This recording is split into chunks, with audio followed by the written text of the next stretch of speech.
এই যে নেত্রকোনা তাইলাম সিলেট আয়া যদি একটু বালা চা ফাতি না খাইতাম পারি তাহলে মনটার মধ্যে একটা অশান্তি থেকে যাইব তো এই কু ফাতি কু এই সব দিয়ে ডাল ফাল না এটিতে বানাইব দেখায় হ্যাঁ এ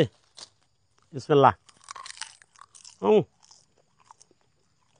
বিরাট ভালো লাগতেছে যারা বেশি সার নিশা যে ফাতি বাড়াই দেবেন কমাই দেবেন বাগান হয় আর ভাই আয়া বাগান হয় একা দেবেন তাহলে ভালো লাগবো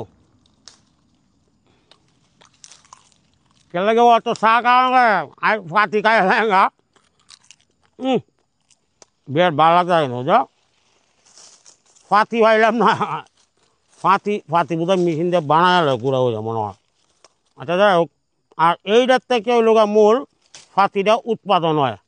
তাহলে এইটা উৎপাদনের আগে যদি আপনি খাইল তারইন তাহলে আপনি মনে হন যে আর চা আপনি 2-3 বছরের মধ্যে খাওয়া লাগতো না বিসমুল্লাহ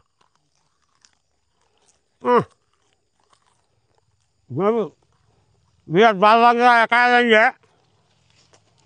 আমার খুব স্বাদ লাগছে আর ফাতি চা তো চা খাওয়া লাগতো না